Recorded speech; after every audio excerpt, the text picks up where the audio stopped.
level and give you a little more warning, too.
Okay.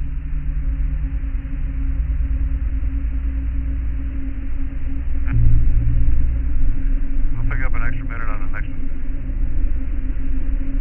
Roger.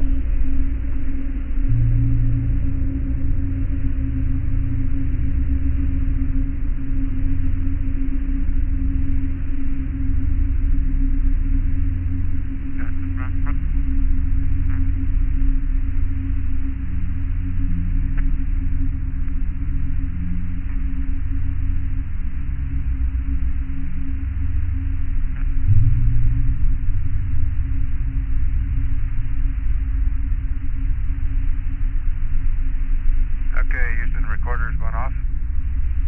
Okay. Hey, Gordon, I better make this note now. What Jack and Ron were talking about apparently was an elongated depression. I was talking about in the same area, and I've tried to mark it approximately on the chart. But it was a classic, small, bright haloed crater. The classic, with the classic ejecta and everything. Except it was this orange hued crater. It was not bright white, but it was very classic. And as I said earlier, not subtle at all. Roger, Gene.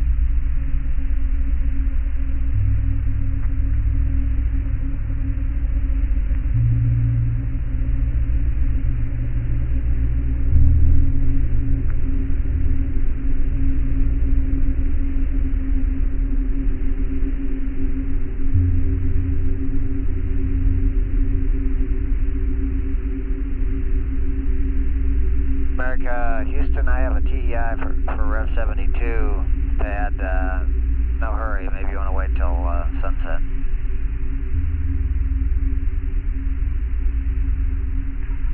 Yeah, we'll wait till sunset, okay?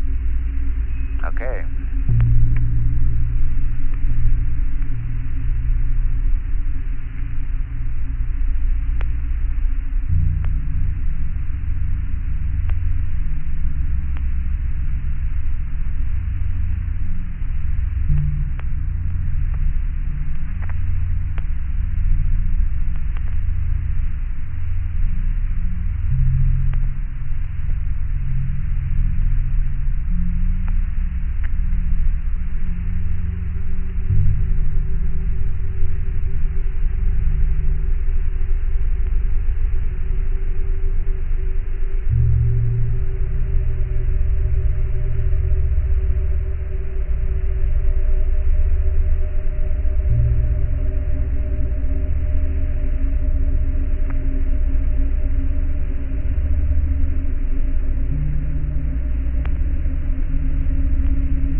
And when EVA time comes, we'll take special consideration to whatever requirements there are. You just got a thumbs up on that from the surgeon. Okay, very good. Thank you.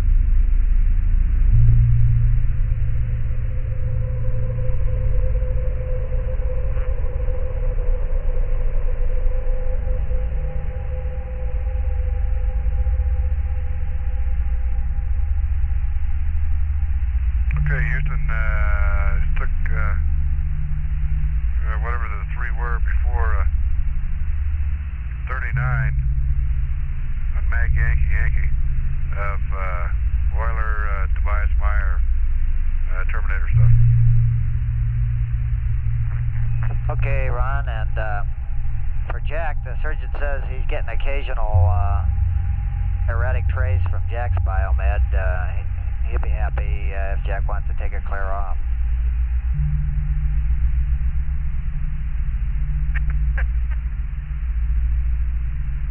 Gordy, I don't know how to tell you this, but I haven't had my biomed on for about 6 hours.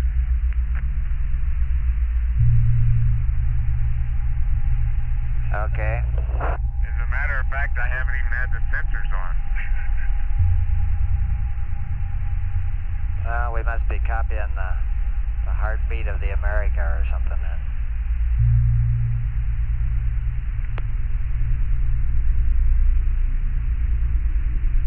How does it look? Maybe we ought to use it instead of mine.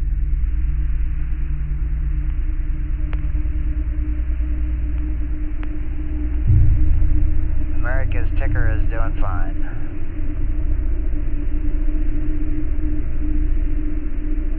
Along with everything else. Okay, Houston, it's America. I've got a flight plan change for you if you're ready to copy. Okay, ready to copy.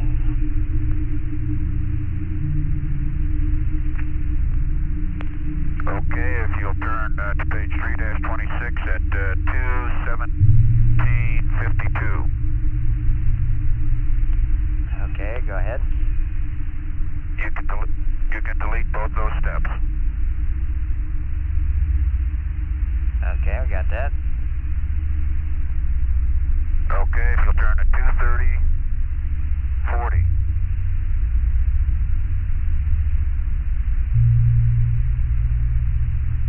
You can cross out LMP and put CDR. Okay, we got that. Okay, if you'll turn to 2:30:29. Okay. You can change the first line, cross out LFP and put CDR. And on the second line, you can cross out CDR and put CMP. Okay, I must be on the wrong page. Did you say 2:30:29? Must be 2:31:29. Okay, gotcha.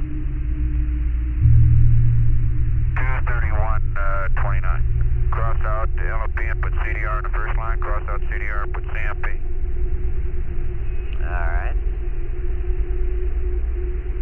Okay, and we'll further update you as the mission progresses. I know you're pretty busy, and we'll hold any flight plan updates down to you to a minimum from here. Okay.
72 SPS/GNN.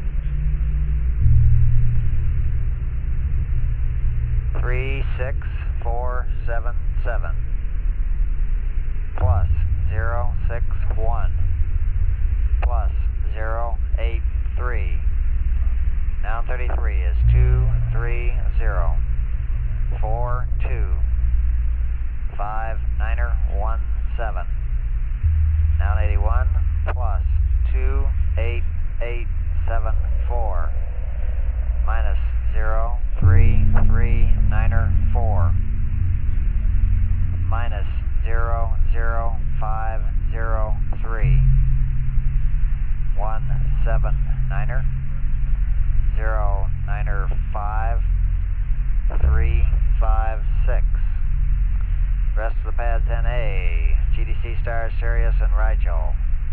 136 160 034. All ages 4 jets, 12 seconds. Remarks, assumes ascent refs mat. Over.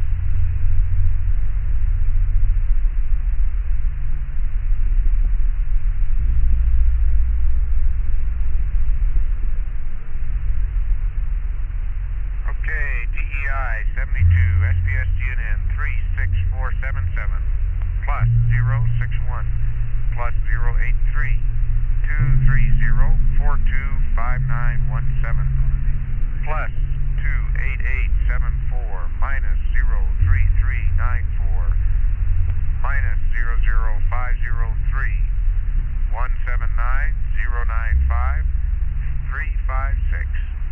Sirius and Rigel 136 160 034. All ages 4 jets for 12 seconds. And it assumes an ascent rest mat. Over.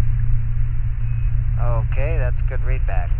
So I have a little summary of how both the surface and the orbital scientific equipment's working. It's probably about 5 minutes worth. If there's some handy time, I'll be glad to read it to you.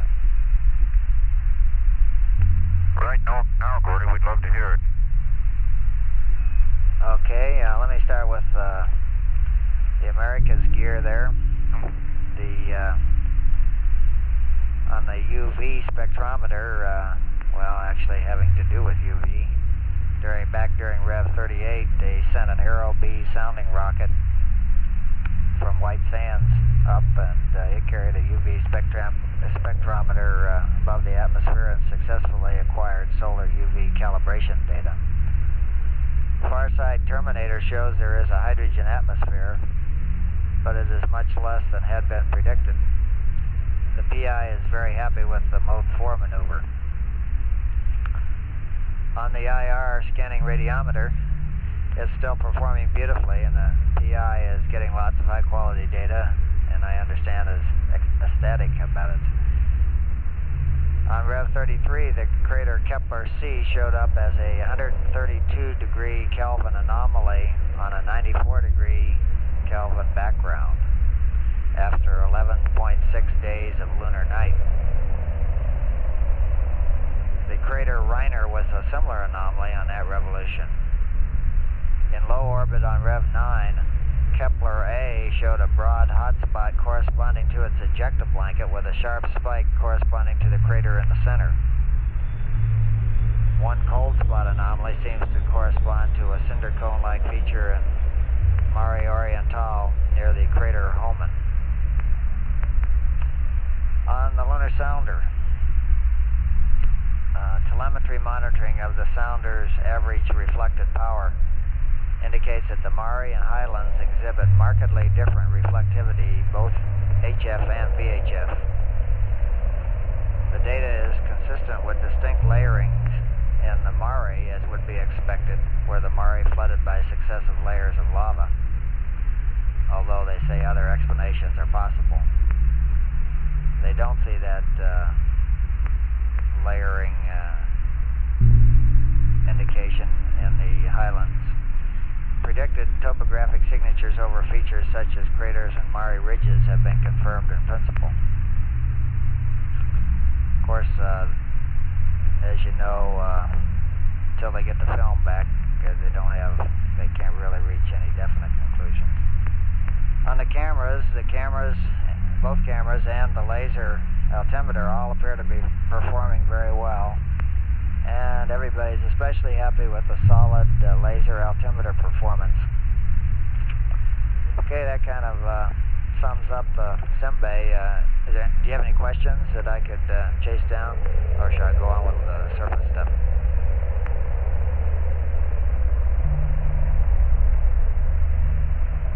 No, why don't you press on? Yeah, that sounds good, Gordo. Press on. Okay, on the surface, the heat flow. These are little short summaries, each written by the PIs or co-Is on each experiment. Mark reports the entire heat flow system is working perfectly. Probes have cooled down to a temperature of minus 16 degrees centigrade at a depth of 2.3 meters and are nearly at their final temperature. For comparison, at Headley Rill, we found a minus 20 degree centigrade at 1.5 meters depth. We had, to refresh your memory, was minus 16 at 2.3. Both probes show an increase of temperature with depth, and it is clear that we will get a valid heat flow measurement. The LEAM is functioning properly, responding to calibration, and the sensors show a low noise figure. The LEAM will be off until lunar afternoon and on with sensors covered until after sunset. Otto Berg asks that you accept his thanks and appreciation. On the LSG, the sensor beam cannot be nulled at this time, in spite of Jack's efforts. We are still studying the problem and hope to find a workaround. In any case, the instrument does function to some extent as a vertical seismometer and may be useful in a search for gravitational radiation from pulsars. The LSPE is fully operational, LEM-S, and clearly recorded on all 4 geophones. And apparent seismic velocity measured across the geophone array was 110 meters per second. Regolith velocity was very close to that measured at the Apollo 16 site. The LEM impact was clearly recorded on the geophones, and the estimated distance was 10 kilometers away in the South Massif, actually very close to the targeted point. Although I guess you discussed this, we didn't see it on the video. The first charge went off while you were on the backside last rev, and it's very apparent on the traces, which I'm monitoring right now. I think the next one's due sometime within the next 2 hours. Okay, the lunar mass spectrometer, the low voltage circuits of the LMS have been operated briefly. All monitors indicate the proper performance of the instrument, but application of high voltages will await lunar sunset when both the analyzer and the site have had time to outgas. Temperature of the radiator plate is slightly above nominal, but not so high as to be even important. That was from Dick Hodges. Okay, here's a little summary from Dave Strangway on the SEP. He starts out by saying, water, water everywhere, and plenty to be found because you didn't get behind the timeline. The SEP transmitter was confirmed to be working well at the correct power level using the lunar sounder. The receiver heated well above predictions during the whole mission, as I'm sure you're aware, but the 2 prime data legs were operated within the temperature limits of the recorder, and we have no reason to doubt that we got good data. There's also a good chance that the leg from Station 4 to the LEM was within the temperature limits. Your procedures were performed excellently, and we look forward to processing the DSEA tape. Okay, now to, let's see, we got the TGE, which is considered a spectacular success. The Earth-Moon gravity transfer indicates a value of, I won't read the number, milligauss at the Taurus Littrow base. but the value will be used to obtain a revised value for the lunar radius at this landing site. Gravity measurement made during the 3 EVA showed a large negative anomaly of about minus 38 milligals at the base of the South Massif, and a similar negative anomaly of about minus 30 at the base of the North Massif. Preliminary conclusions of the traverse gravimetry the TGE measurements indicate that the material under the valley floor of Taurus Littrow is much denser than that of the North and South Massif. Gravity values will support the hypothesis that the valley subfloor consists of dense basaltic rock, perhaps with as much as 3 or 4 kilometers in thickness. The extra measurement between stations 2 and 3 will be of great help in determining the nature of the boundaries of this basaltic layer and the varied extension of the massif. The cosmic ray detector actually, you know as much as we do about the data returned from it, of course, but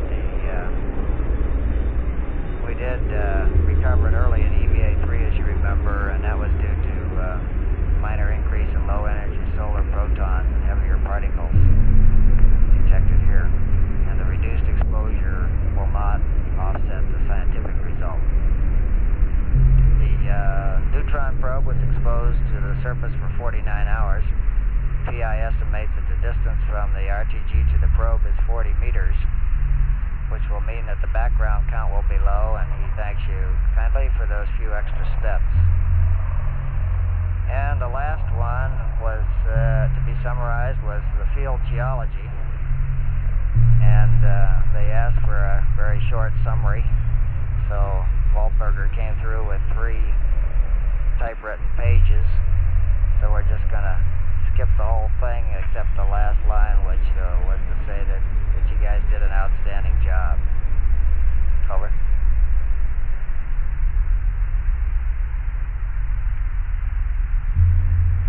Thank you, Gordy. We're just pleased that so many things are working well, and happy that the PIs are satisfied. That was our objective, and we came up here to meet it, and those things that are done, I hope we met it well, and we've got a few more things to do yet. Well, I can assure you, you're not the only ones who are pleased. Gordy? Gordy, well, you know, it's satisfying to have put that much time in and come out with some meaningful results.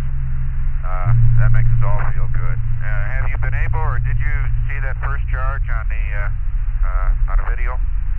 I forgot to mention that. No, we sure didn't see a thing. We had the camera aimed over there, but it was almost a kilometer away, and that was a 1-pound charge. And we played it back several times, but nobody saw a hint of anything. Okay. You got a few more going off here in short order, don't you? That's affirmative. I don't think we're up to the next one yet, but we'll keep you posted on whether we see anything or how they're doing. I might also say that we appreciate the time and effort the PIs put in with their experiments and with us also. Okay, I'll make sure that gets to the back room.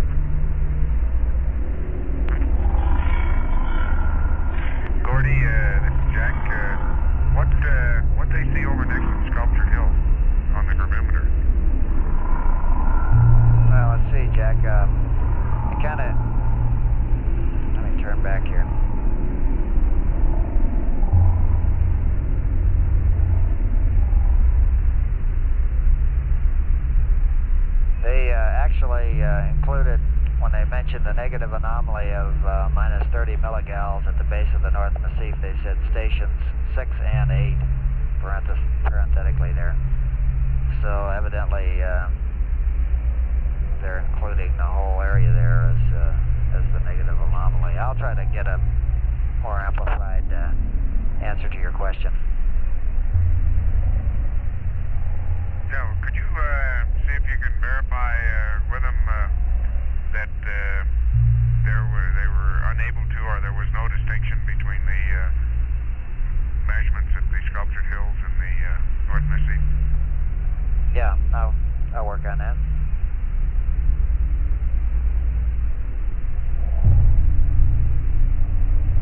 Or better yet, what was the distinction between the Sculptured Hills and the subfloor area? Okay.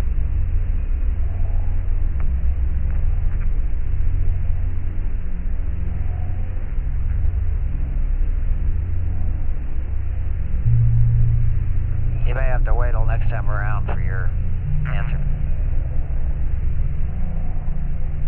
Well, there's no hurry. You can wait till tomorrow or even a week if you want to. I just thinking about that problem. Okay.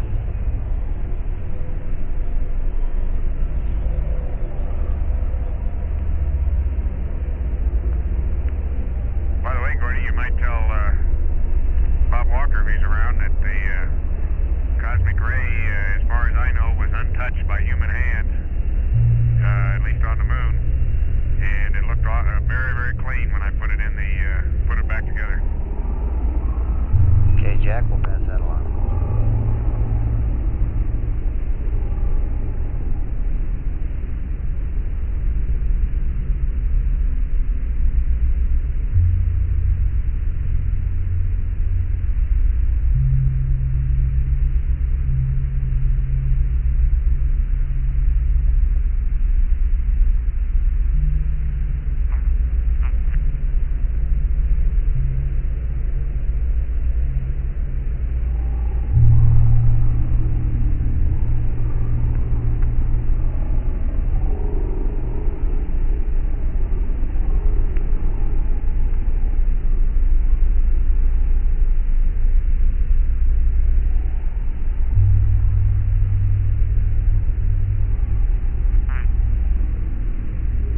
Houston, one more question from the surgeon on this mysterious trace on the LMP's biomed. Do you have anything plugged in to is the biomed still plugged in and laying over on Jack's umbilical, or is there anything plugged in to Jack's that could explain the funny trace here? It's kind of a sporadic looking, looks like somebody with a heart in pretty bad shape. Over.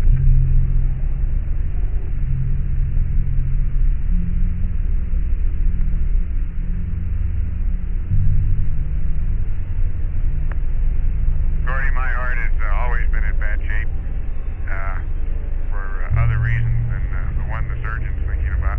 It turns out that I am still plugged together. I just don't have the sensors on. I will remedy that situation so he doesn't have to worry anymore. Okay, that solves the mystery. Thank you.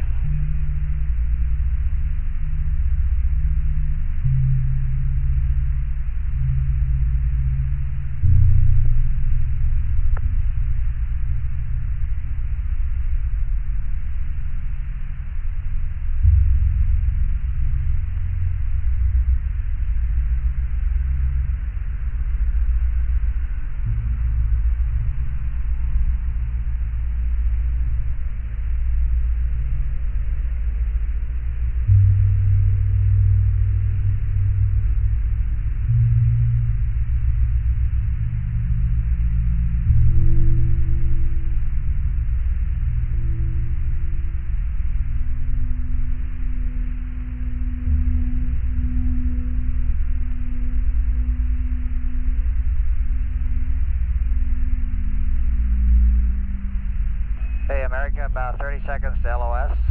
See you next time. Okay, Gordy, thank you very much. We'll see you coming around. Okay.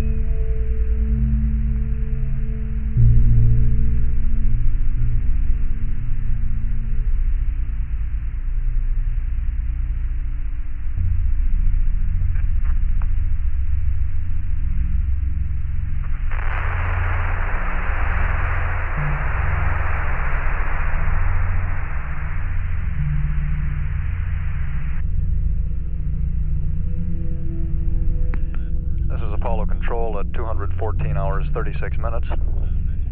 And we've had loss of signal now with America on the 64th revolution of the moon, be reacquiring in a little less than 45 minutes. And coming up at about 215 hours, 27 minutes, a little less than 1 hour from now, we're scheduled to have the second detonation of an explosive charge on the lunar surface as part of the lunar seismic profiling experiment. This charge will be a 1/2 pound charge located about 6/10 of a kilometer from the lunar roving vehicle.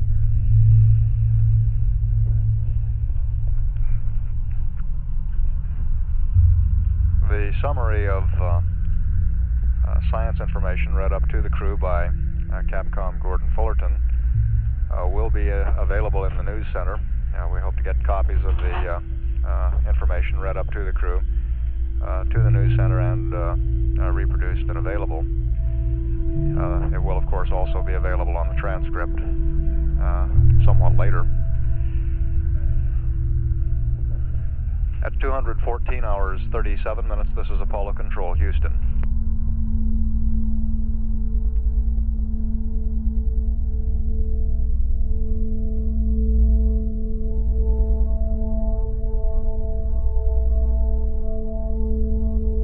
This is Apollo Control at 214 hours, 56 minutes.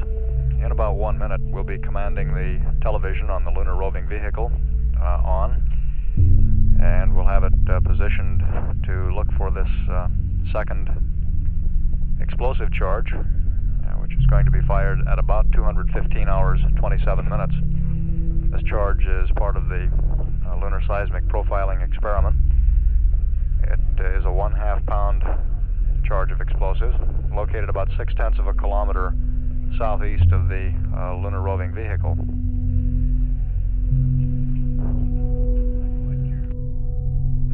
We've got black and white TV now from the lunar surface, and we'll have that through the converter and up on the area where that charge is located.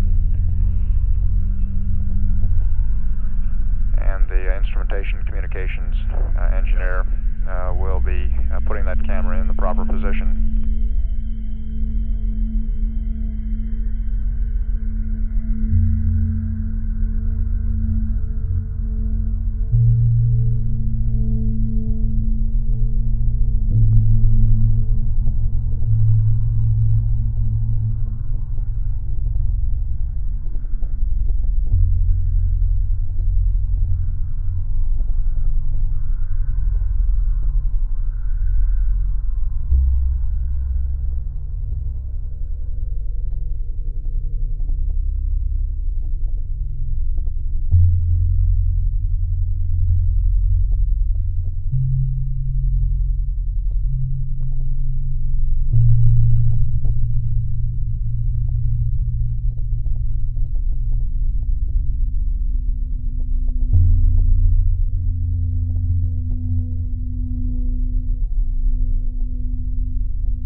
we're about 27 minutes away from the predicted time of detonation. However, we are within the window during which the charge could explode.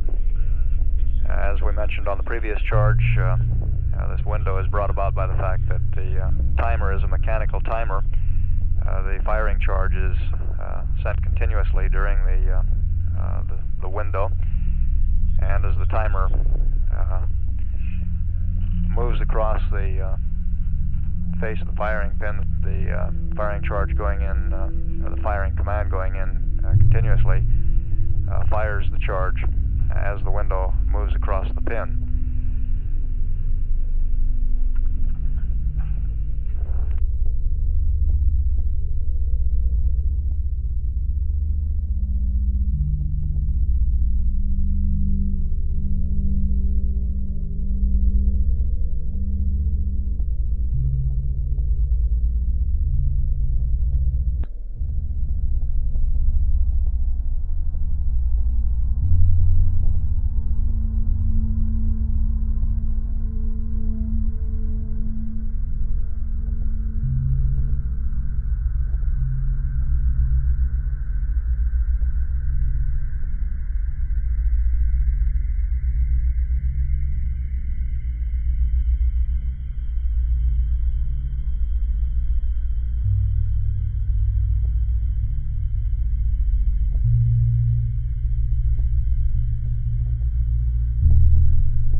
We believe the television camera is now centered on the area where this charge is located. Hopefully the charge is right in the middle of the television screen.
clock configured here in the control center, counting down to what our best estimate is for detonation of the seismic charge.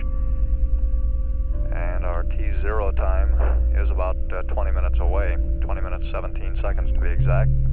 This is the clock that's designated H/O on the video monitors.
away from reacquiring Apollo 17. It'll be on the 65th revolution.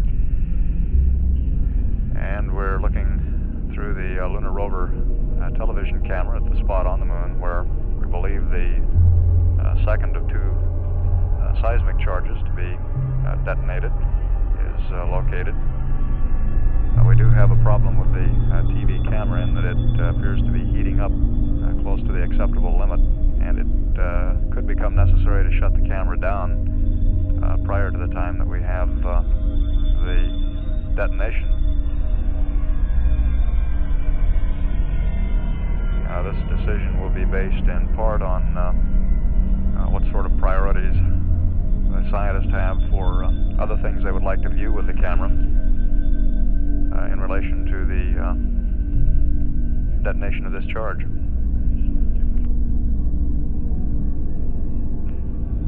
And the instrumentation communications engineer, keeping a close eye on those temperature readings, reports that the temperature has apparently begun to stabilize and maybe even move down a bit, so we may be out of the woods on that score.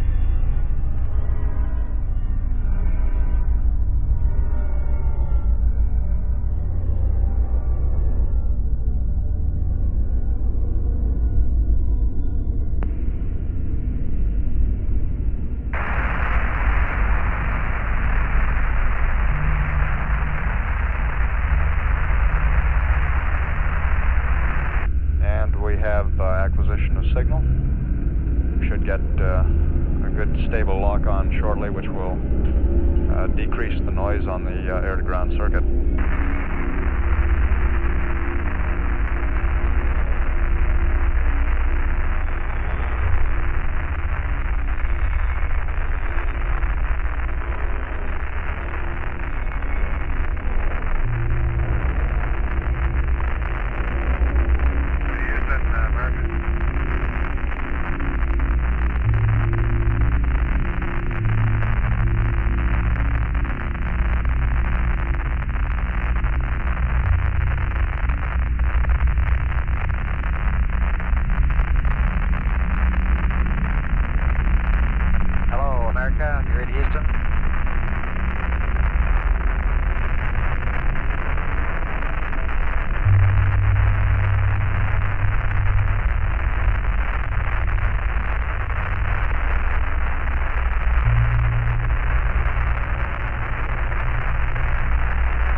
Houston, America.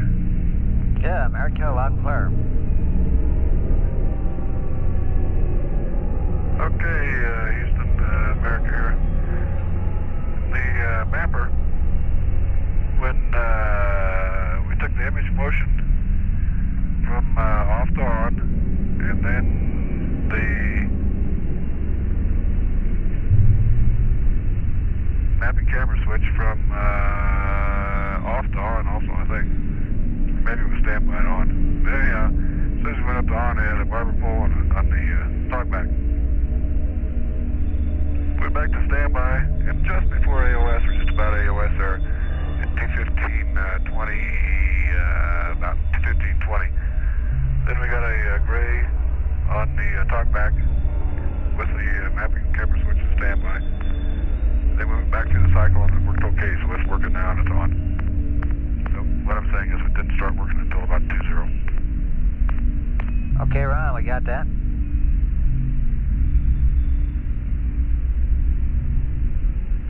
Must have been too cold, huh?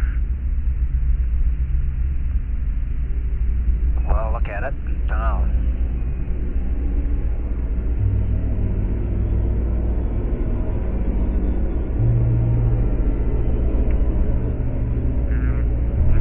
America, would you select wide on the high gain and then narrow?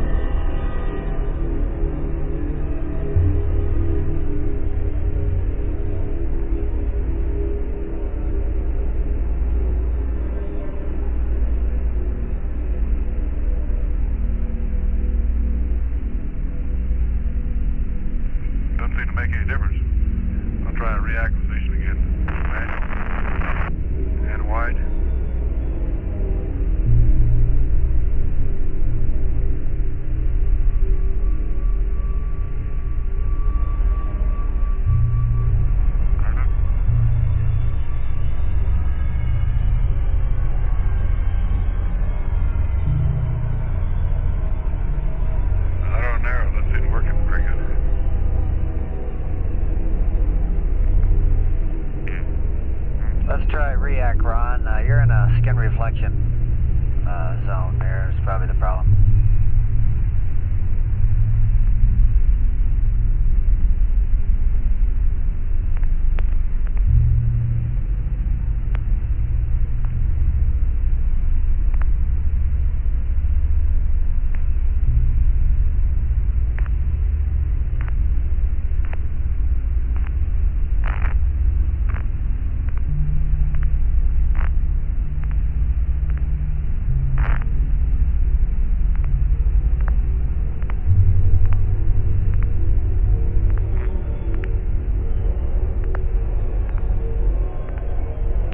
Had a call from our instrumentation communications engineer that he saw the charge blow down in the lower left corner of the television screen, and simultaneous with that we're getting a very active response from the seismic experiment. The tracing pens are very active, almost going wild at this point.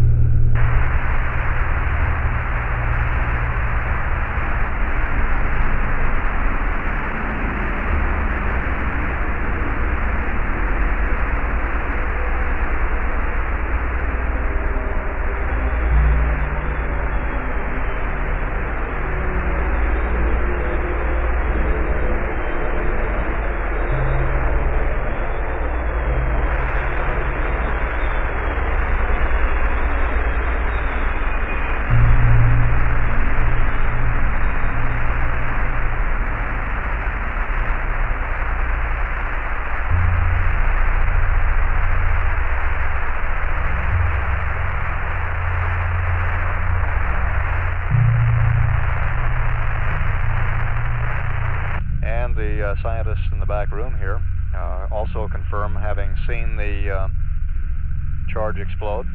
We'll be re-rolling the tapes, rewinding the tape, and playing back a videotape of that detonation.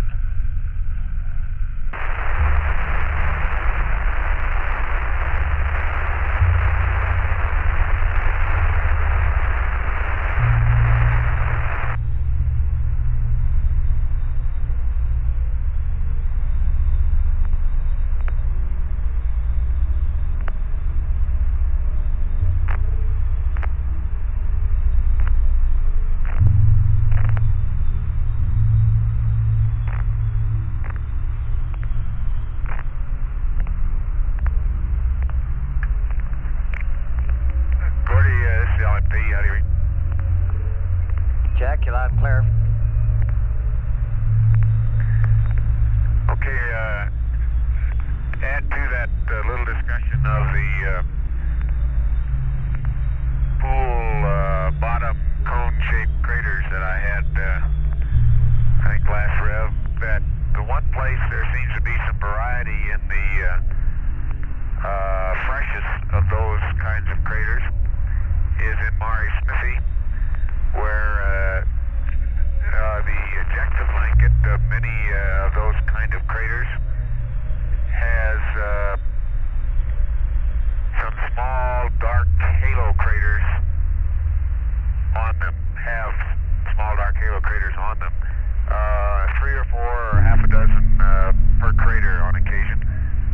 But that seems to be something that I've only seen so far in the Mare Smithy region. Roger.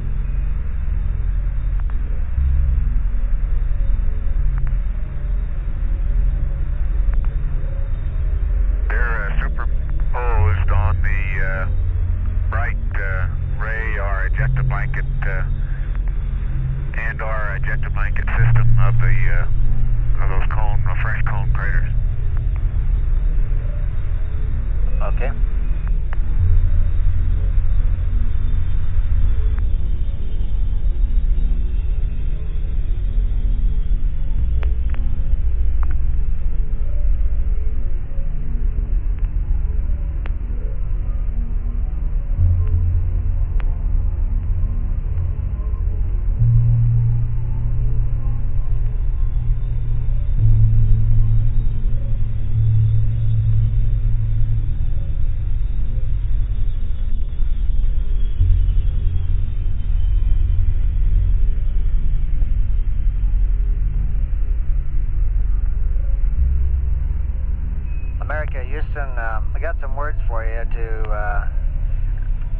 request for a little visual observation at the landing site area having to do with orange material.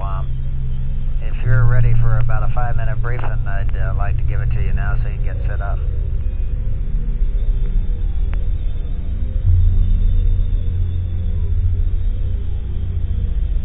Okay, go ahead, Degra. Okay, what we want to do is see if this is triggered off by your observation of orange material last rev, I guess, and possibly earlier. But the idea here is to look for some craters that we've identified on photographs that are in a similar geologic setting to Shorty Crater and see if we can see orange material around them. We're trying to determine if the orange material at Shorty is a one-time special occasion or whether possibly it's common to the area and just never been noticed before. And we think you'll be able to determine this visually better than any other way. So if you can get out the orbit charts, the orbit photographs, let's see, the lunar landmark maps for the CSM, and turn to the landing site number 2 of 4 picture. Let me know when you got that, and I'll show you where we think a likely point is to see craters that are similar setting to Shorty and to look for orange material.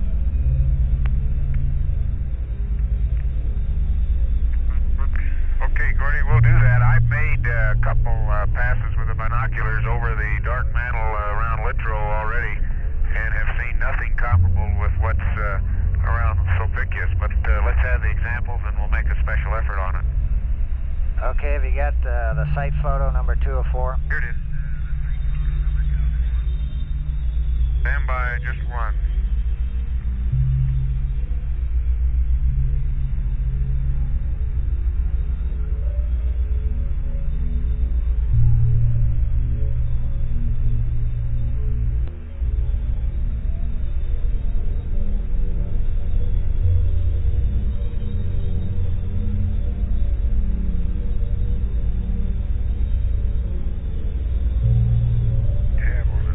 Is that 204?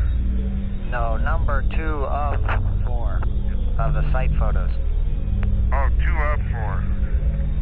Okay.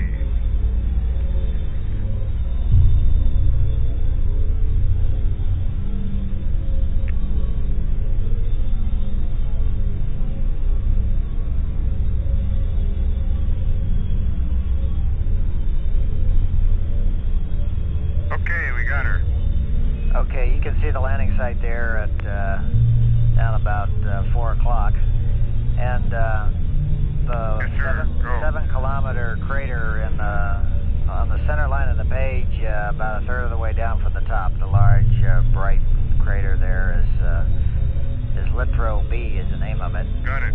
And on the southern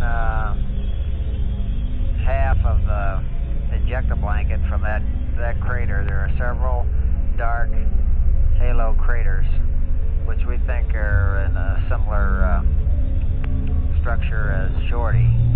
We think that would be a likely spot to look for orange material. There's Farouk has circled about 4 or 5 that show up, say at 4 o'clock, 7 o'clock, 8 o'clock, and 9 o'clock, out about from the center about a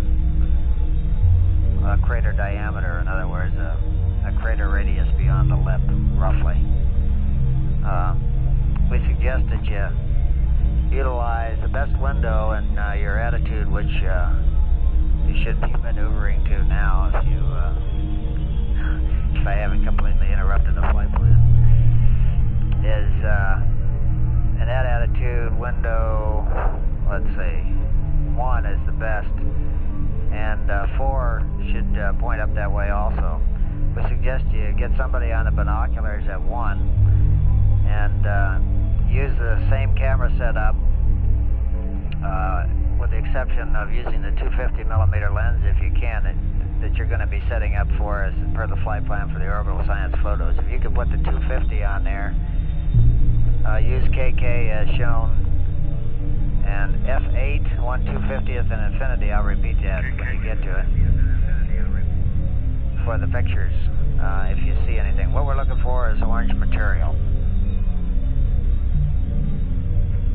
Okay, Gordy, we're working on that now, and we'll get KK out. Okay, we were thinking you might be able to get the guy on the camera in window 4 and the binoculars in window 1.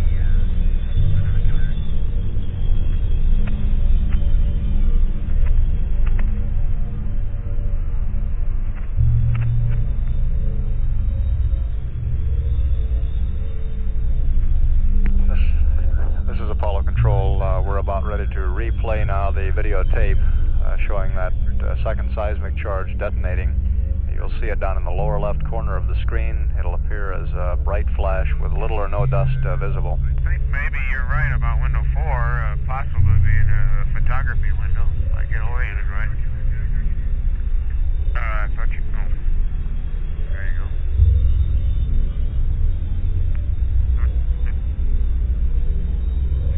Yeah, it's all set right here. And Gordy, I'm going to try to also shoot, if you'll let me, 2 pictures on KK of that depression, colorful depression we saw near Sulpicius Gallus, if I can see it. Is that okay?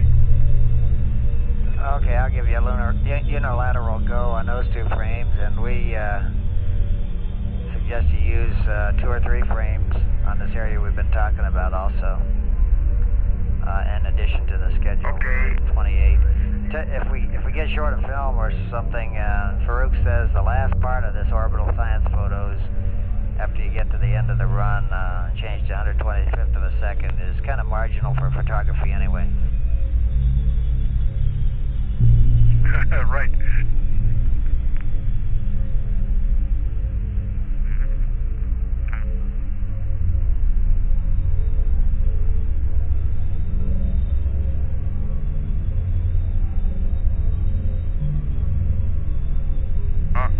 Okay, Gordy, you want the pictures whether we think we see orange or not, huh? That's affirmative.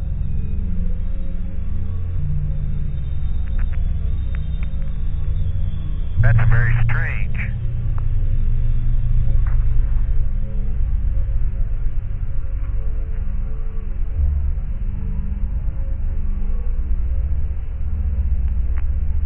They have to pass you the camera in a hurry, Neil. I looked,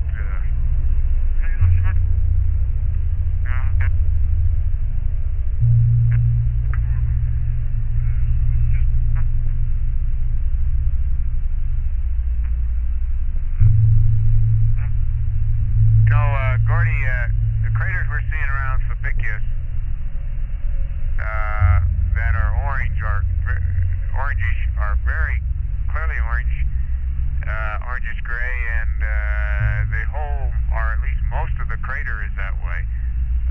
We looked at Shorty today, and Ron says that even the little bit of orange that he saw the other day is not visible, and I'd have to agree with that. The amount of orange we saw on the surface certainly would not be comparable to what we're seeing around Sulpicius Gallus. Roger. And in a couple quick scans, previous revs of the area, the dark mantle near Littrow, I did not notice any obvious orange-gray craters. Okay.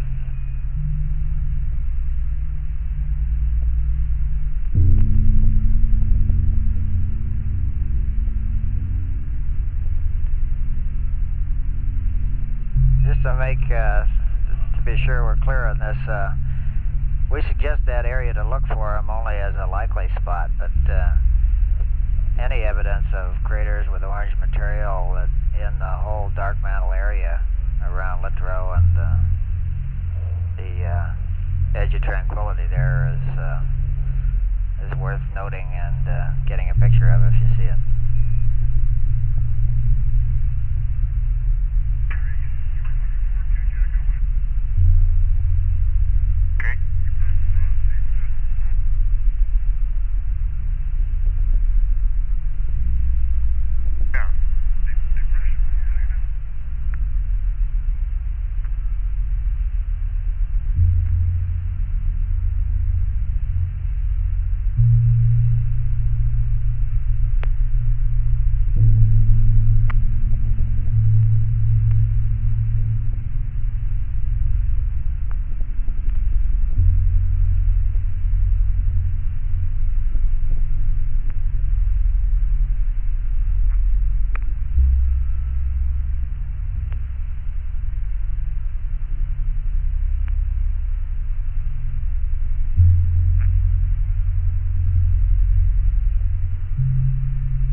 know, the ones that we've been seeing, the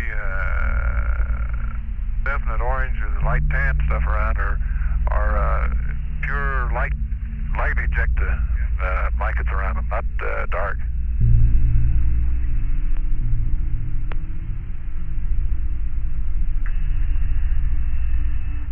Houston, I guess none of us see anything comparable to what is down by Sulpicius.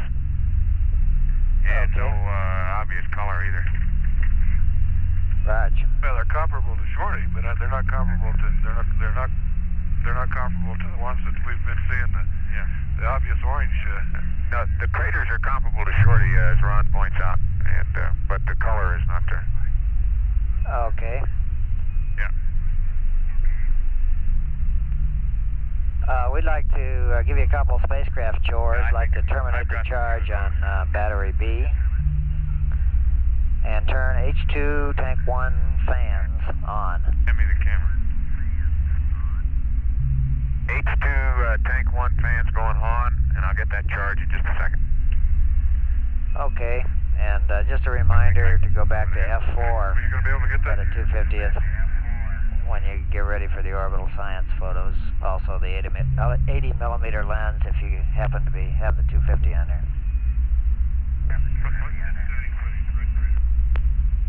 F8. We're getting a little closer to the terminator. Change to 5-6, Jack. Yeah, I don't know. Maybe not. See, we're looking down at zero phase. That's right. It's almost zero phase. Okay. Crew is taking pictures of the landing site at this time. But I changed to F4. Yeah, but you're going to look at the nadir, aren't you? Yeah, that's right.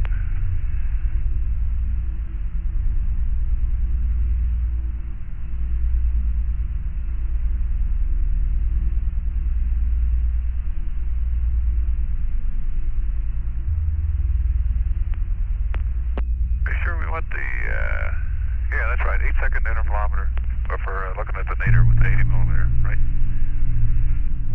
Yeah. Okay. Let me take a look down at that Mare Flora and Dawes. No, that's not Dawes, that's Vessel.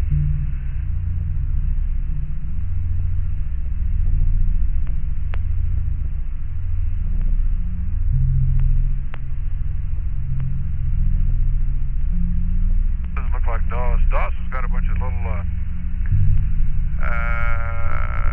depressions.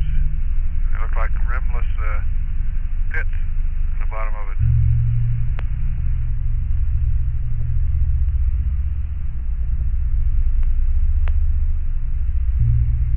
Vessel doesn't have any of those. It looks like a bunch of debris.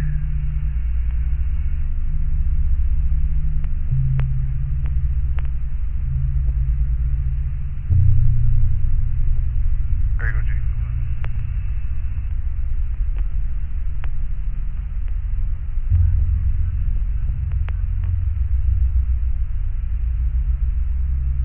Hit.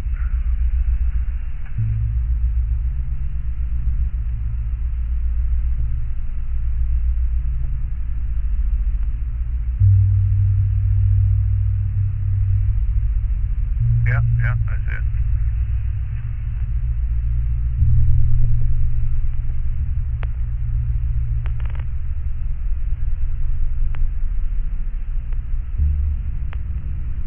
Yours is on, I see yours, Gene, it's on up there a little further, isn't it?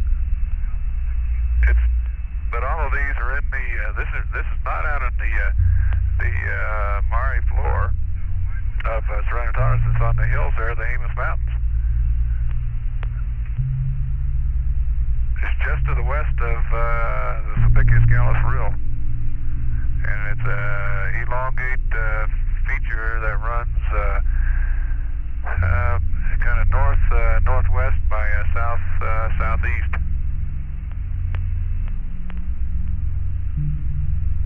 Yeah. No, it's not in the Mare floor at all. It's up there on the edge of the Jemez Mountains. But that was the same type of material that has the same same color difference as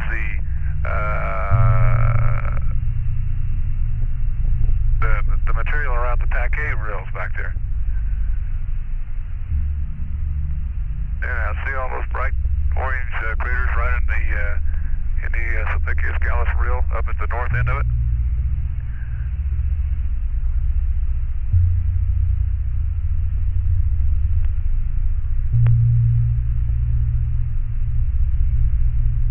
Jack calls it an orange-juice gray. I call it an orange-juice tan.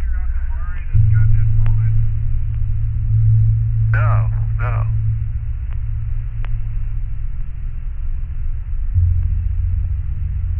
Jack, did you get the pictures? Good pictures? Because I can take it. See that one? Oh, yeah. See that one on the Mari? Yeah. Yeah.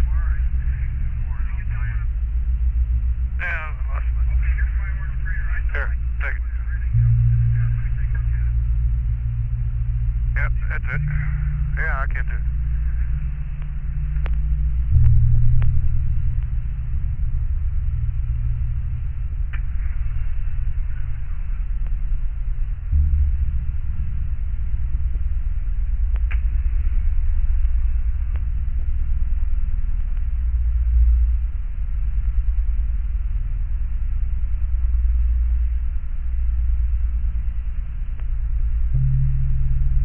Yeah, Gene, yours is out of that. I got a picture of it. Yeah, I know. It's got a, yeah, just in the, wait a minute. Okay, I've got one out in the Mari itself. It's got a strip.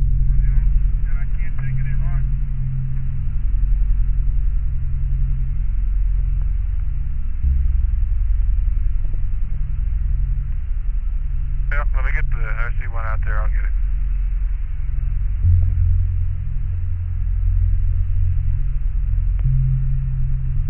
Yeah, I better have, because we're getting close to, matter of fact, I need it just about right now. Okay? Well, Gordo, we're going to get set up for Ron's orbital science, but that little classic crater, I could see it again with the Order 250? with the naked eye. I don't think it's the same one that Ron and Jack were talking about, but this is so classic. It's just out of the Mari into the foothills to the right along our orbital track. And we're starting with Mag 109 for the orbital science on Kilo. And I don't know what the number was before we started taking all of our... Okay, we copy that. 109 on KK. Okay.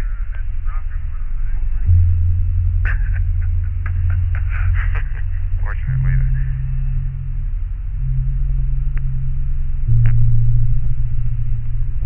Oh, it wasn't? Okay, there's the old Apennines.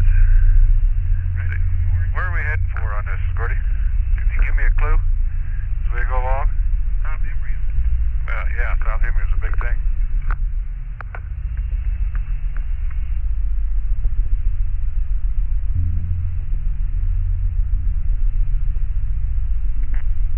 Stupid thing doesn't work.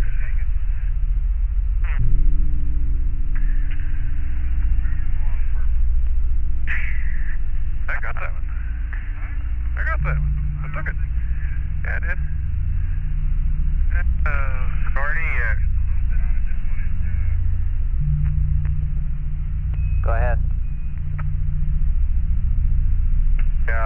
It's Jack. My impression in that rimless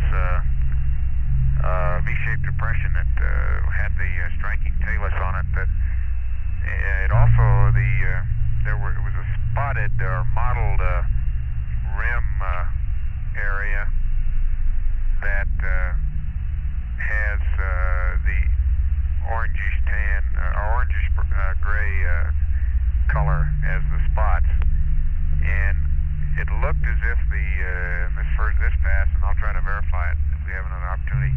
It looked as if the more red-gray, red-brown gray, if you will, material was a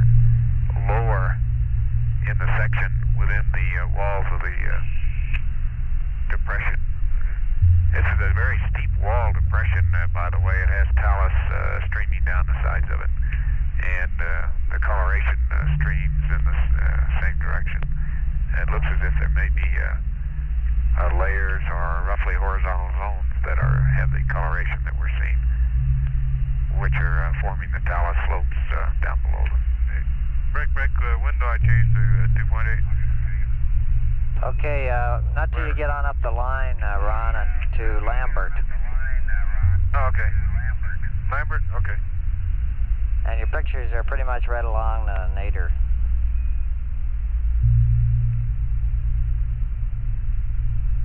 Okay.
Right with the higher rills. There's one rill goes right through it almost, and then another one. See, it goes northeast, southwest. Oh, I see. Okay.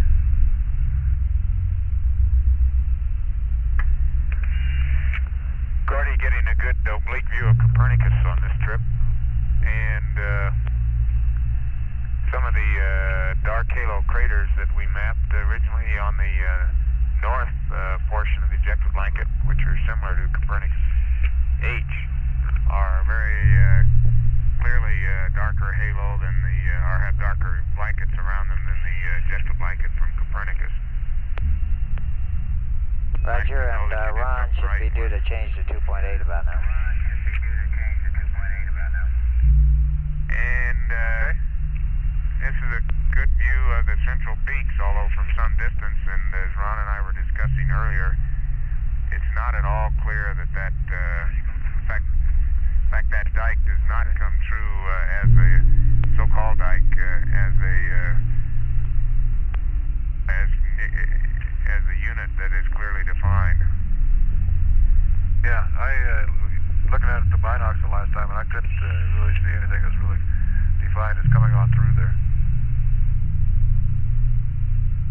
Okay. There's still there's very clear distinction between the dark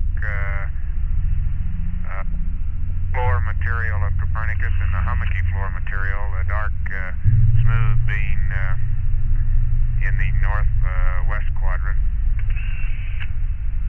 You know, if Lambert is in that crater, it's sure awful smooth ejecta around that thing.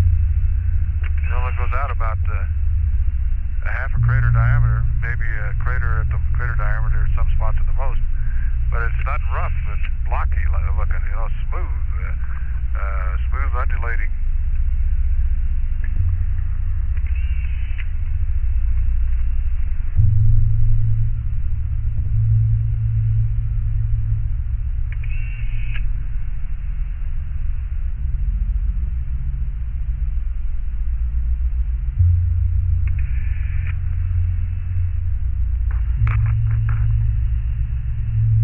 Ron, your next camera change is at Euler, which you changed to 125th of a second.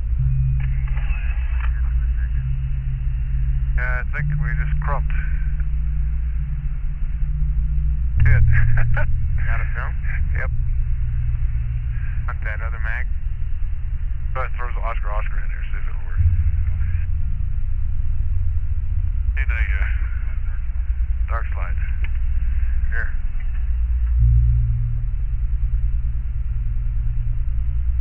Okay, where's Oscar?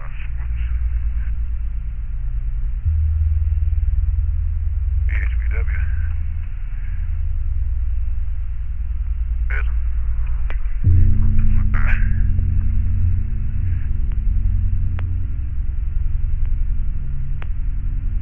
We got a good oblique view of the Hortensius domes, and with their nice little central pit craters.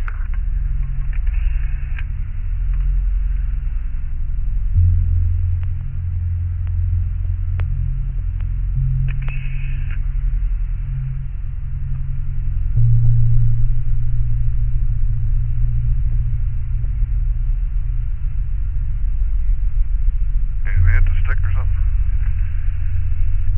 Huh? Looks like we're changing attitude. Yeah. I'll be there to put Oscar on there, and I got one picture. And it's empty.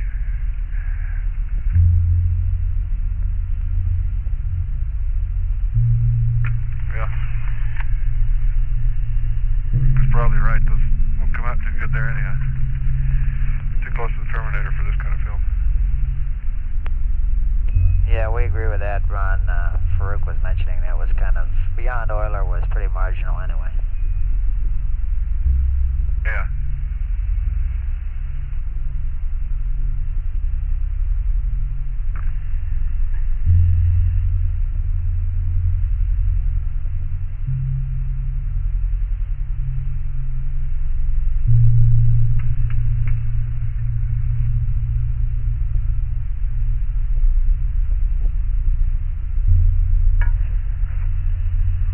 Gordo, that classic crater that I talked about last rev, I picked it up again this rev with the naked eye, and then also looked at it again with the binocs. If Ron was talking about the same crater, and I have my doubts, he got a picture of it, he said. But the interior, I won't say there's a change to black, it's just dark. I'd say it's probably about the size, put it in the right perspective of Shorty, or just a little bit bigger. The inside is dark. By that I don't mean it's black or anything inside. I just can't really see inside of it. But it's a rust-colored blanket comes out and overlaps on the rims, and then has the classic ejecta. And I'm going to take a shot at trying to get a picture of it next, Trevor, or sometime when we're in attitude, because it's too good to miss. Okay, Not good. and Commander, if you can send one of your subordinates over there to terminate the battery charge, we'd appreciate it.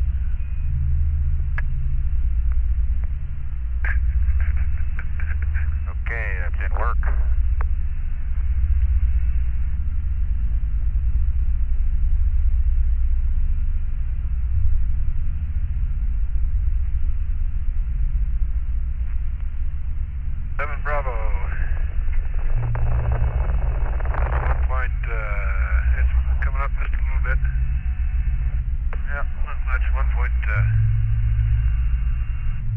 1.25. Okay, Houston, battery charge on B is terminated, and we got 1.25 on 7 Bravo. Okay, thank you.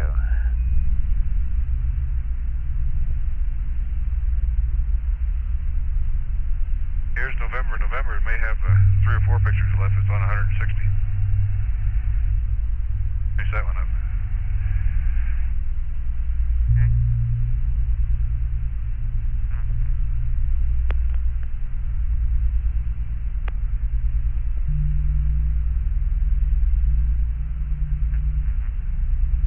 Oh, we got Papa for opportunity.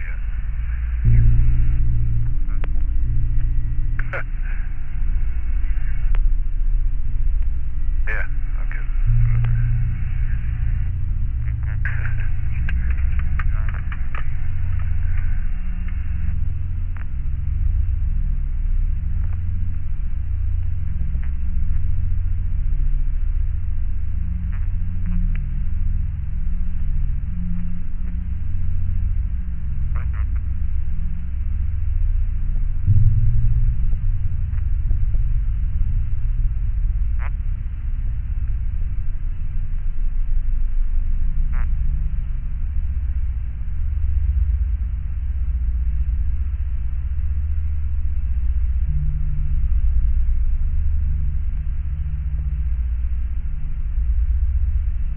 Houston, you ready for laser altimeter on?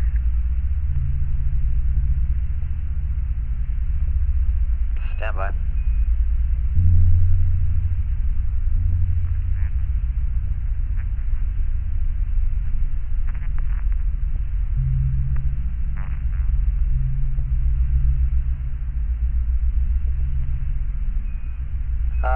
America, we're seeing some higher than normal temperatures on fuel cell 1. I'd like you to go to panel 226 and check the fuel cell 1 pump circuit breaker, and also the switch on panel 5. Over.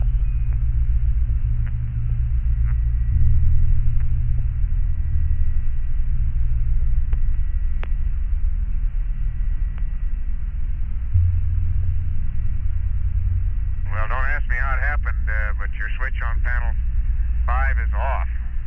Going to AC1.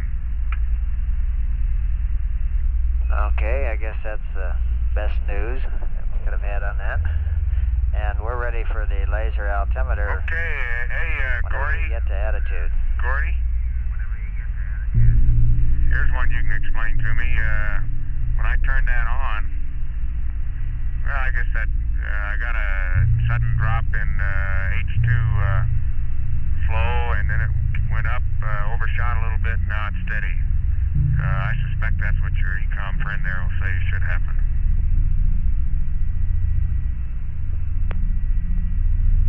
Yeah, that's right, and we see indications that the pump started up.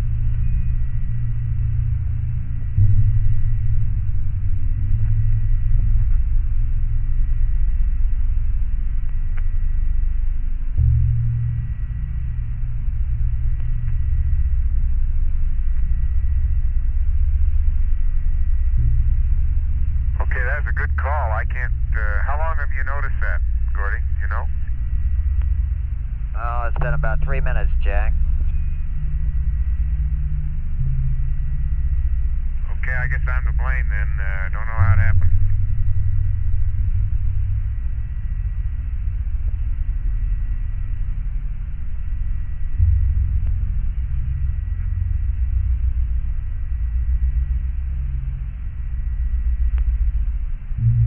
Hey, Houston, America, do we have any more orbital science photos? Stand by. I think that was it, but I'm not sure.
Thank you.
Apollo Control at 216 hours 15 minutes. A few minutes ago you heard Capcom Gordon Fullerton query the crew as to whether or not a switch might have been placed in the wrong position on one of the pumps circulating glycol coolant to fuel cell 1. And Jack Schmidt looked at the panel, confirmed that the switch was in fact in the off position, turned it back on, and everything was back to normal with no problem. By way of background, the ECOM, John Aaron, had noticed a slight increase in temperature on fuel cell 1 via the telemetry. After watching it for about 3 or 4 minutes, he asked Capcom to check with the crew to see if the switch controlling the glycol pump was in the off position. And as mentioned, Jack Schmidt confirmed that it was. This pump, as we say, circulates liquid glycol coolant through the fuel cells and cools it in much the same way that water flowing through radiators and around the engine of your automobile cools the automobile engine. The most likely explanation for the switch being in the wrong position that we have here, since it appeared to be a more or less transitory phenomena, was that it was bumped by one of the crewmen moving about the cabin in 0G.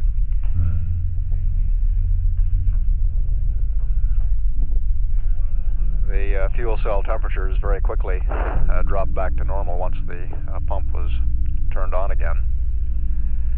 We have about 18 minutes remaining in this pass before we lose radio contact with Apollo 17. We're showing an orbit at this time with a high point over apocynthion of 65.2 nautical miles and a low point or pericynthion of 62.2.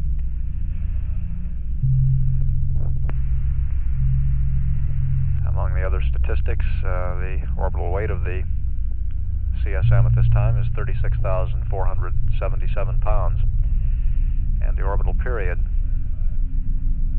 just a tad under 2 hours, 1 hour 59 minutes 17 seconds.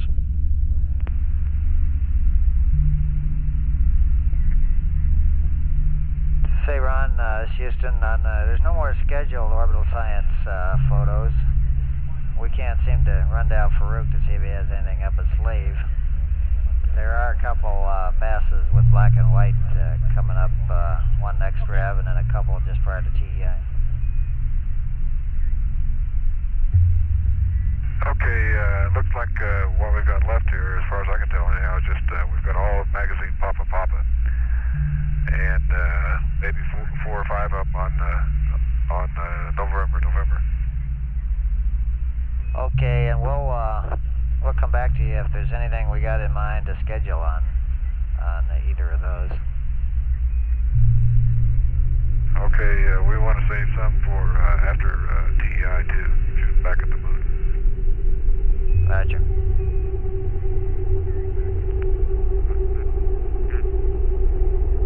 Hey, Gordy, that's TEI 1, not TEI 2 he's talking about.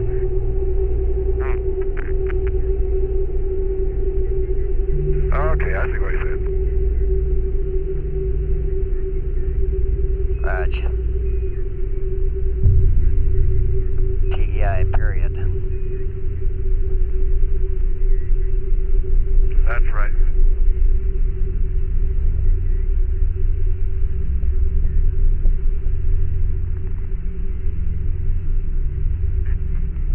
These guys can call it what they like, but I know what it's going to be. And when.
America, a little human interest stuff here. We just watched the second charge go off. Not just watched, it's been about a half hour ago or so. Second charge went off, and we caught it just in the lower left corner of the TV view. It looked like to me it looked like a flash bulb went off. Flash bulb laying on the ground went off, just a kind of a quick flash. No big shower of dirt or anything that I could tell.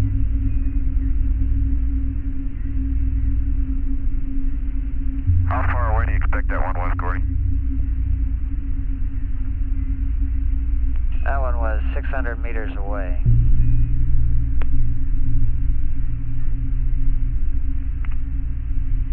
And it was a half-pound charge. Yeah, you're still pretty far away over that. Yeah, you're still pretty far away over that, the terrain that those things are sitting in over there. You're going to probably see something when you look at those at the place by the end of the SUP and back to the east there. Roger.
let me see here. Stand by.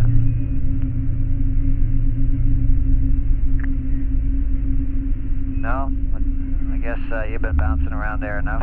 We don't need to stir them. It won't hurt him, will it? No.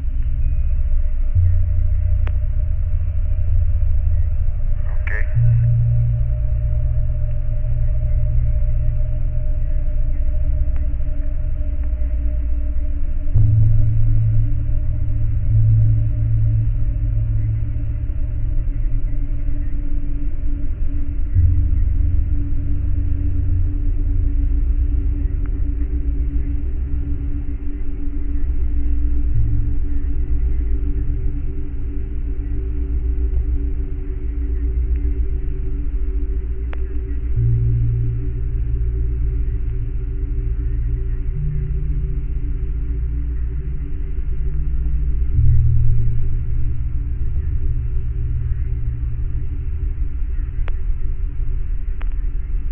Showing about 115 beats per minute on the CMP.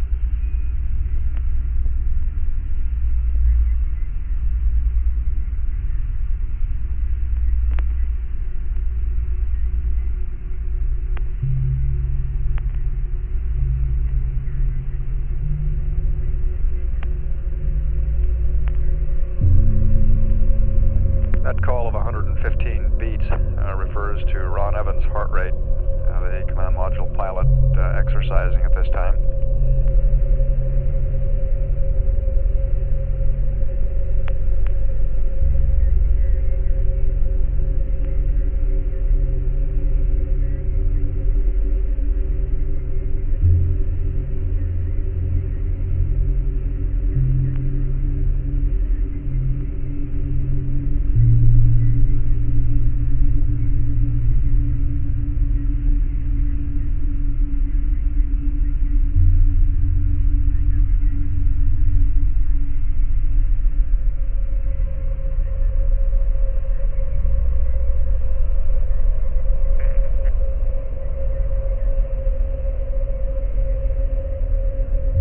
America, we'll take auto on the high gain.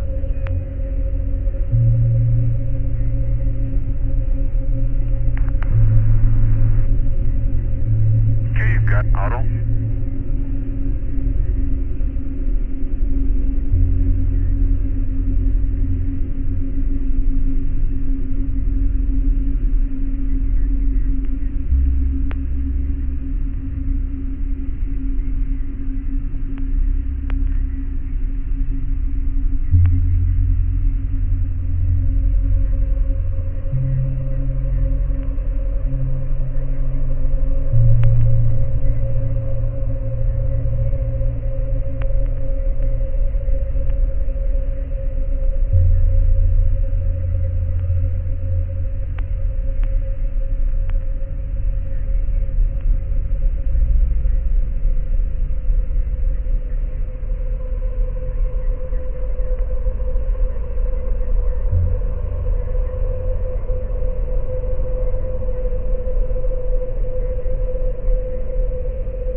about LOS, 40 seconds. Everything looks good as it always has. See you next time around.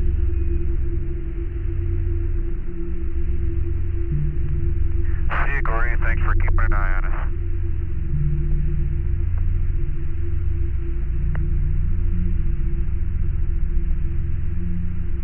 One last frantic reminder to configure the DSE for the flight plan after LOS.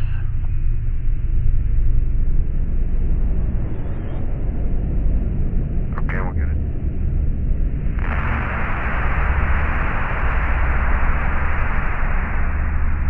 And we've had loss of signal with Apollo 17. On this, the 65th revolution will be reacquiring as usual in about 45 minutes.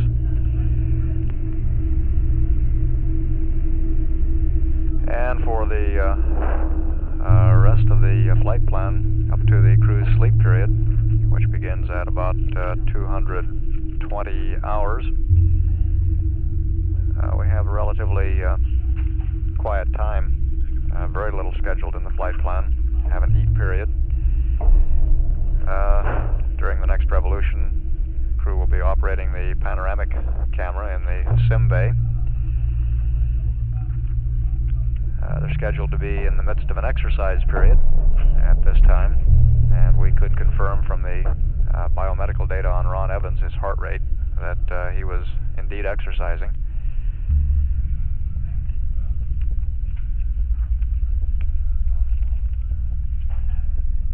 Prior to beginning the sleep period, the crew will be going through their film magazines, getting everything ready for an active day of picture taking tomorrow.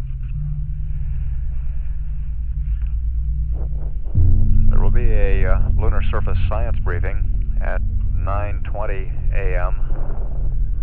Saturday, December 16, in the main auditorium, Building 1 at MSC.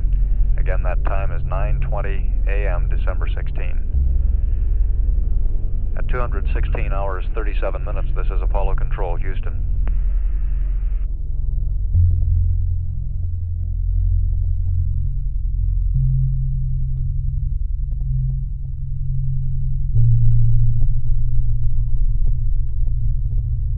This is Apollo Control at 217 hours, 18 minutes. And we'll be back in radio contact with Apollo 17 in about a minute. On this revolution, the major activities aboard the spacecraft will be the operation of scientific instruments. It's a relatively quiet period of time for the crew. The pan camera will be turned on briefly, just so we can get a look at the telemetry data on that camera. We won't be obtaining any photography with it. The mapping camera will be on for one full revolution, obtaining ground track coverage, supplemented by the laser altimeter data that provides an altitude reference in each photograph. Also, the infrared and ultraviolet spectrometers will be operating. And the crew will be taking a few handheld photographs out the spacecraft windows using the Hasselblad camera.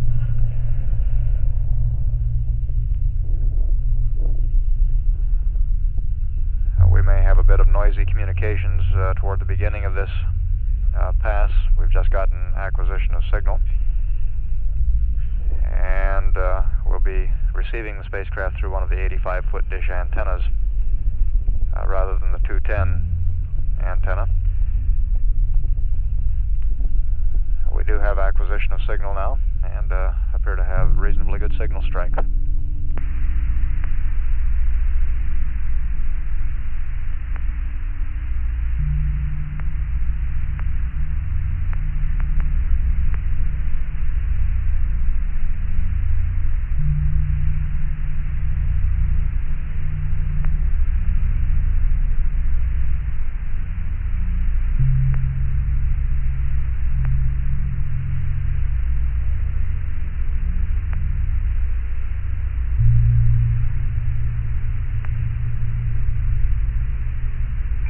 Houston, America, looks like we're with you again. Okay, In fact, we know you are. We've been taking the picture just as we came up. Roger. loud and clear.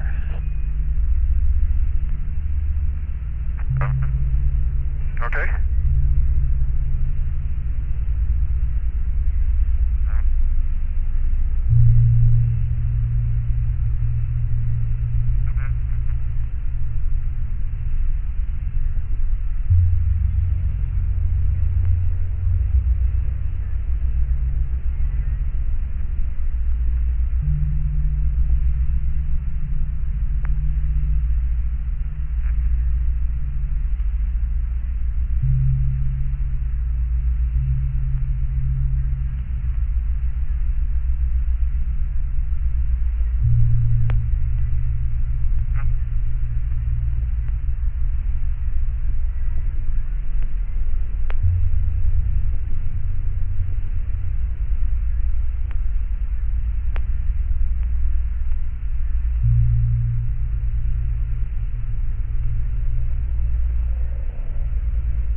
Houston, I have 3 one-liners for the flight plan.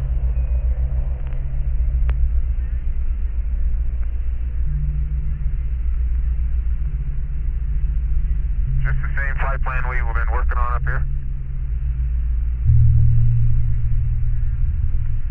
I think it is.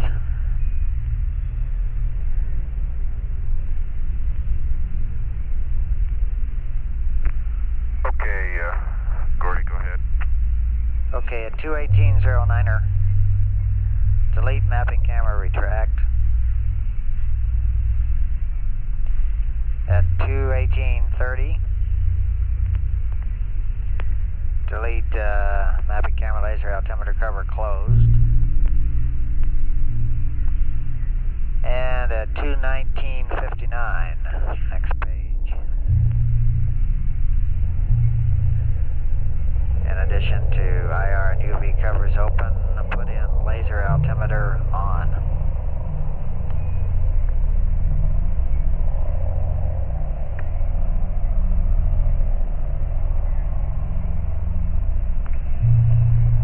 Okay, at 219:59, laser altimeter on, and 218:30, delete mapping camera, laser altimeter open, and at 218:09, delete mapping camera, retract.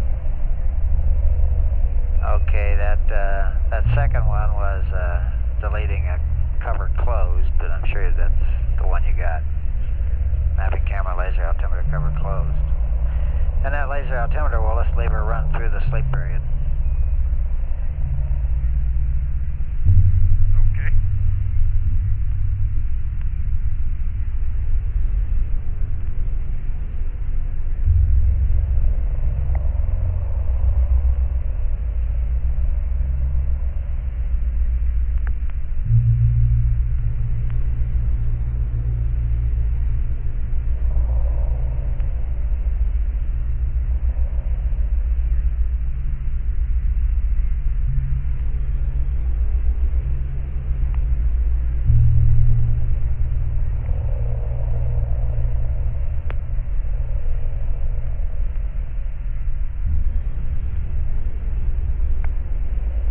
still want to talk a little bit about these polygonal craters in Smithy.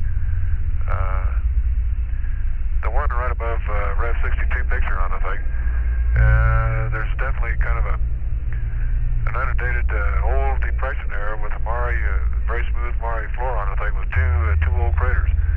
And that is definitely a younger flow than whatever made the polygonal crater-like depression right above the Rev 62 number. The thing that bothers me about that is that they almost, look like if you threw a rock in the mud, and made a mud pie, and you get a wave or a ripple going out from there. In other words, you've got a high wave front going out from a circular direction with a slightly sloping up to that wave front.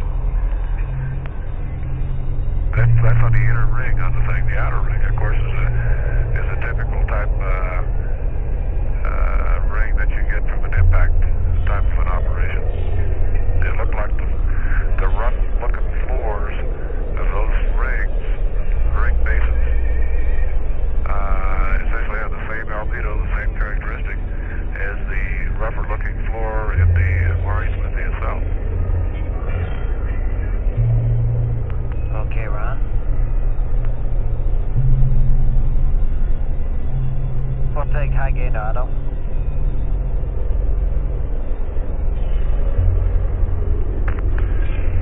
Okay, you have it.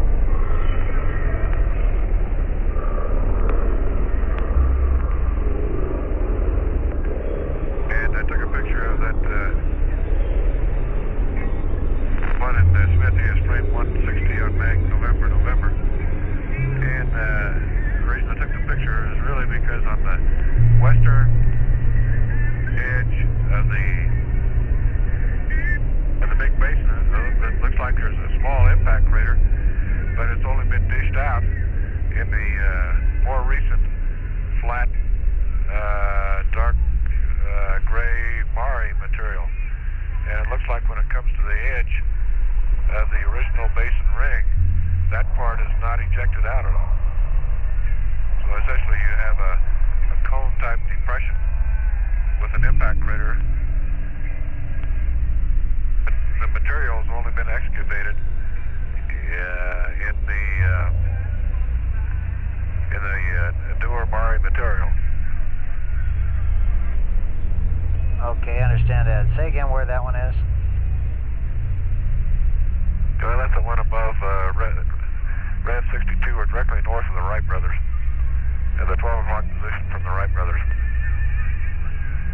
Oh, okay.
has a dark greenish black rock that is collected down at the bottom of it, and you can also say streaking down the side of it.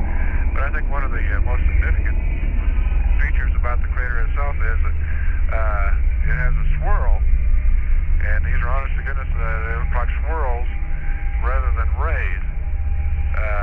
It has a swirl pattern around there that it's radial from that most recent impact.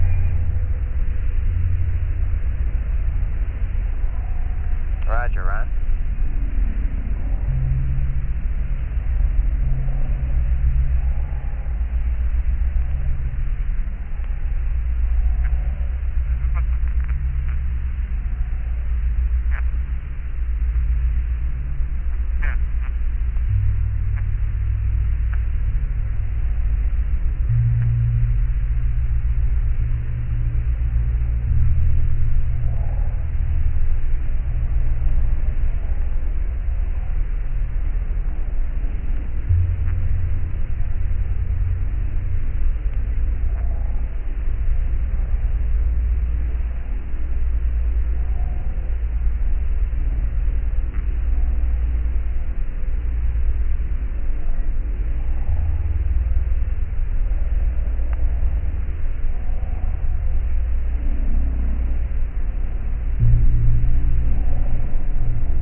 Marker Houston, we haven't got data right at the moment because we're in a skin reflection zone. We'd like you to hold the pan camera to stand by until we call you.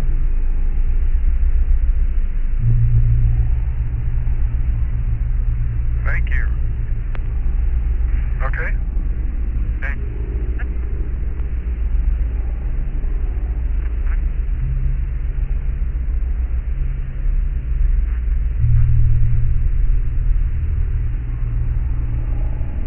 It's near, just see Yerkes, come down from Yerkes. Yerkes is the east-up-dip crater up there. Come down from Yerkes, and there's a little one about 10 kilometers in diameter, and then a big one that's about 50, and then there's a bright one. Okay, and then on, yeah, and then right, let's see, kind of northwest of that bright one, about a crater and a half diameter from it, is an orange-ringed crater again.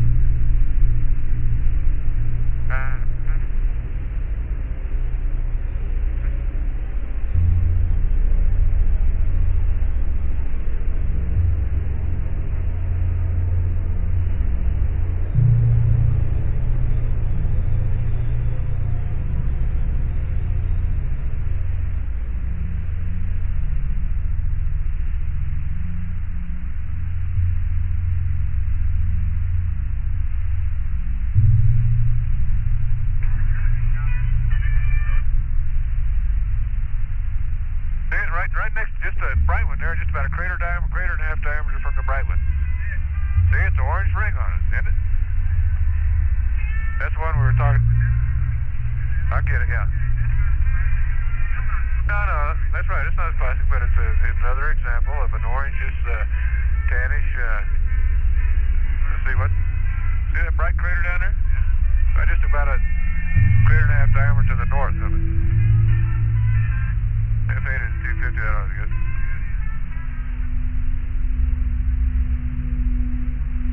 And Houston has frame 160 at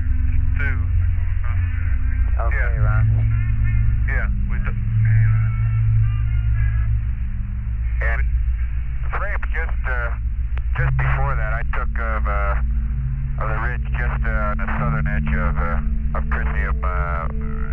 The pattern of the massifs in that area were very impressive, but 2 frames just before that. Okay.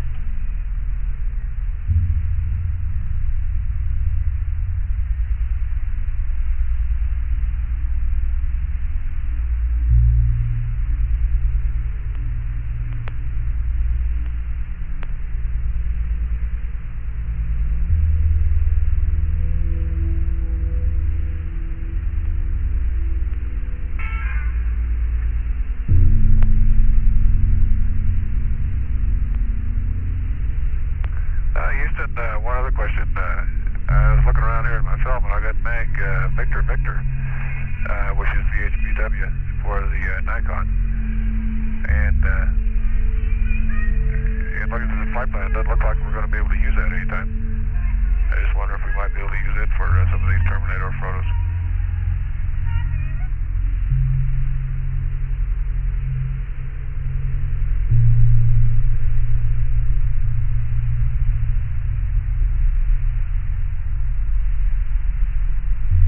We'll check on the film. We'd like you to go wide for 10 seconds and then back to narrow.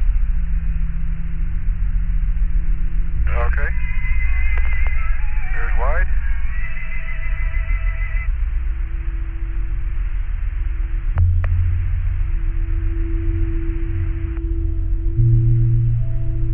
Looks like that did it.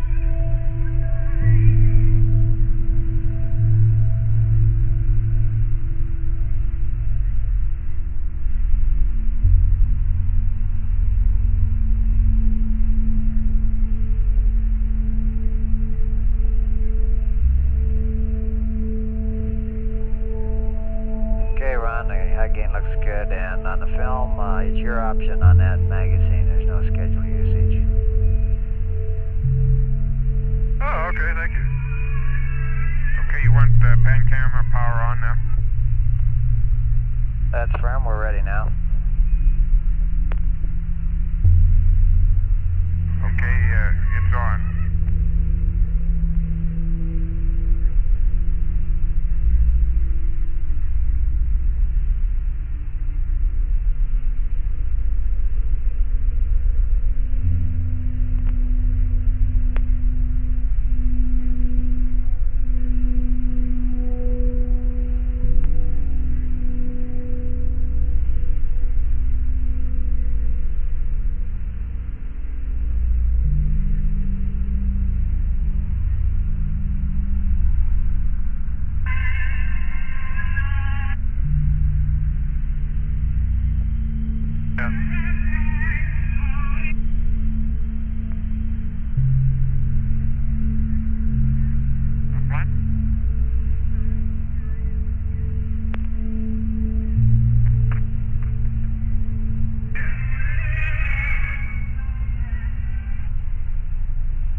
Jack.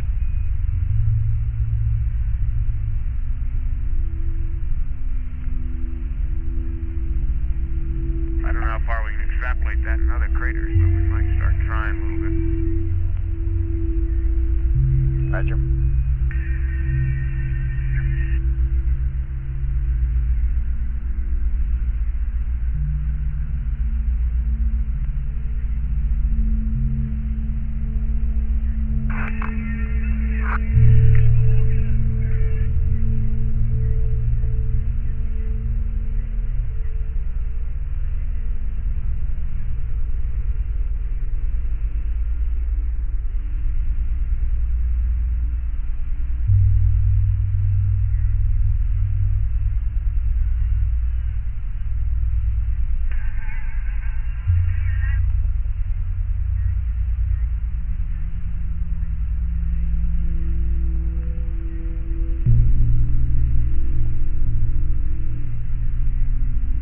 Following that a little bit farther, looking into Dawes, the lower talus slopes of Dawes have about the same hue and are overlain first by a zone that's producing, are several ledges that seem to be producing white talus, and then above that is the, or make that very light gray talus, and above that is a tan gray talus slope that carries right up to the rim of Dawes. So there are three distinct major stratigraphic units showing up in the talus slope in Dawes that I can see.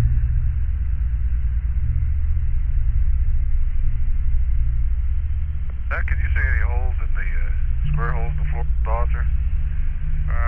Wait a minute now. I guess I was talking about the crater north east of Dawes. Let me check Dawes for the same sequence.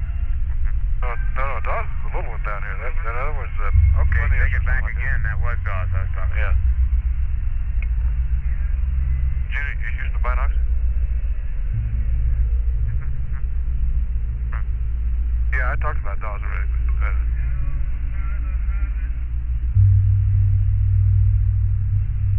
No, those aren't holes down in there. Those are just great big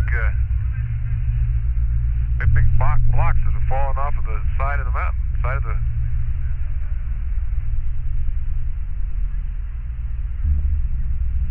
Okay. Okay, between the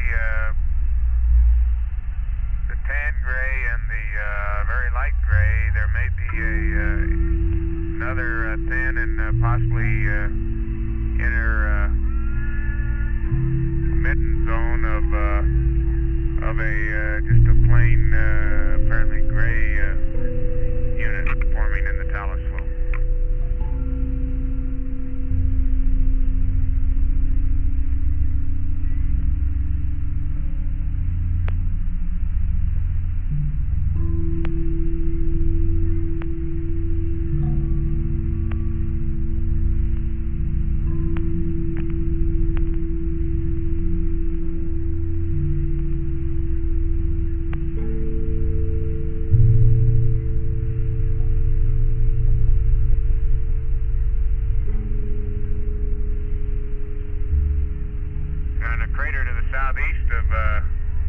Southwest, of Dawes, large crater, I'll get the name in a minute.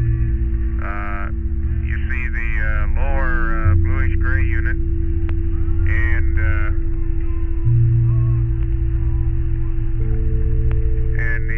the next white unit or light gray unit up, but the brown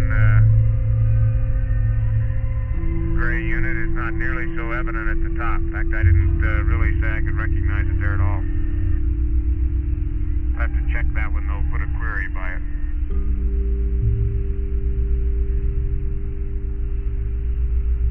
Roger. That's Bethel you're talking about. Okay.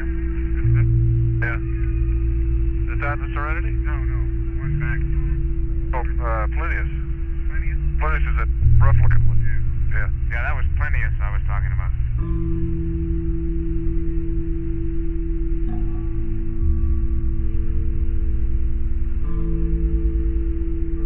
Oh, yeah?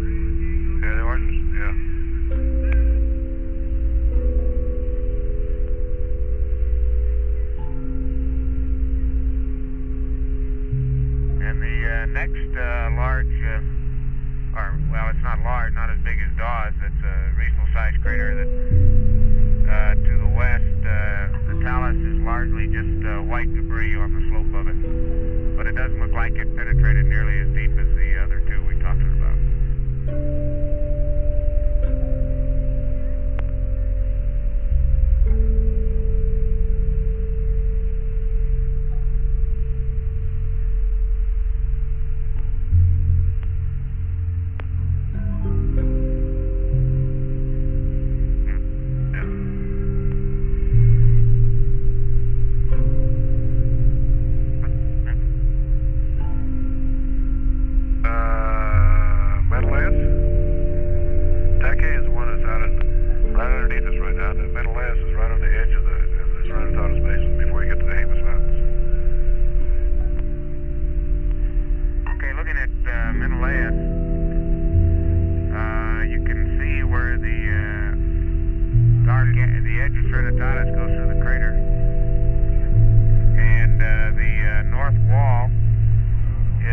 Quite distinctly grayer to, let's say, bluish gray than the south wall.